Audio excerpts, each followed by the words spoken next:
আজকে গাছ থেকে নিজের হাতে কয়টা আম পেড়েছি, কারণ আজকে আম রান্না করব।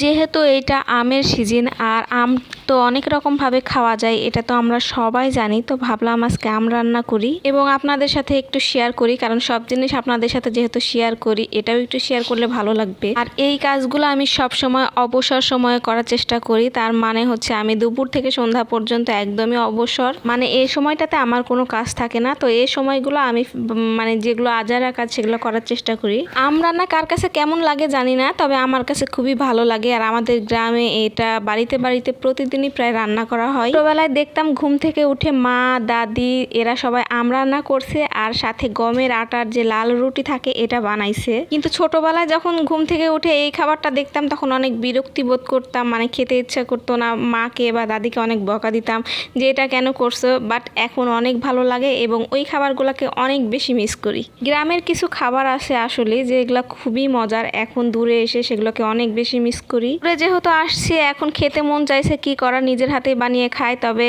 নিজের হাতে বানালে দাদি এবং মার হাতের যে বানানোর স্বাদটা ওইটা কিন্তু পাই না, কারণ মা দাদি যে বানাই খাওয়ায় তো ওটার মধ্যে মনে হয় অন্যরকম একটা স্বাদ আছে। তো যাই হোক, আম রান্না করার জন্য আমি প্রথমে আমগুলো সুন্দর মতন ছিলে নিচ্ছিলাম এবং সুন্দর মতন কেটে নিচ্ছিলাম। আর কাটার সময় দেখি যে মানে আঁশগুলা খুব শক্ত হয়ে গেছে, মানে যেটাকে আটি বলা হয় আর কি। অনেক কষ্টে আমি কাটছি বটি দিয়ে। তো আমার কাটাকুটির কাজ শেষ, এখন চলে যাব আমি চুলায়। তো চুলায় চলে আসছি, দেখতেই পাচ্ছেন। এখন আমি আমগুলাকে সুন্দর মতন সিদ্ধ করে নিব। আর সিদ্ধ করার সময় একটু হলুদ মরিচ এবং লবণ দিয়েছি, আর দিয়েছি কিছু পরিমাণ পানি। পানিটা খুবই কম পরিমাণে দিতে হবে।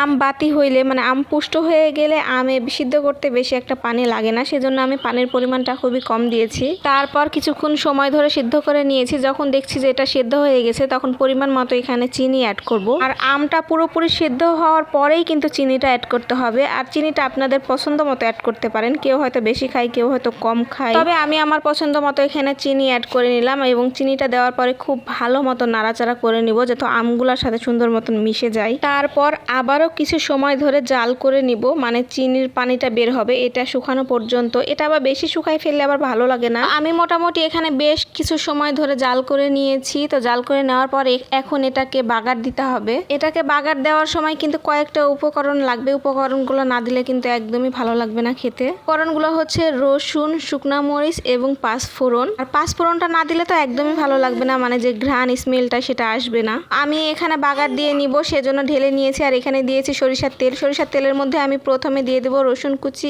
এবং কয়েকটা শুকনা মরিচ। রসুন কুচি এবং শুকনা মরিচ সুন্দর মতো লাল হয়ে আসলে দেবো পাঁচফোড়ন। তারপরে কিছুক্ষণ নেড়ে চেড়ে আমগুলা ঢেলে দিলাম। এগুলো যখন বাগার দিবেন তখন দেখবেন এত সুন্দর ঘ্রাণ বের হবে, বাসার আশেপাশের সবাই হয়তো বুঝতে পারবে যে আপনি হয়তো একটা কিছু রান্না করতেছেন। তো আমার এই আম রান্নার ভিডিওটি আপনাদের কাছে কেমন লাগলো অবশ্যই কমেন্টে জানাবেন। তাহলে আজকের মতো বিদায় নিয়ে দেখা হবে অন্য কোনো ভিডিওতে। সে পর্যন্ত সবাই ভালো থাকবেন। আল্লাহ হাফেজ।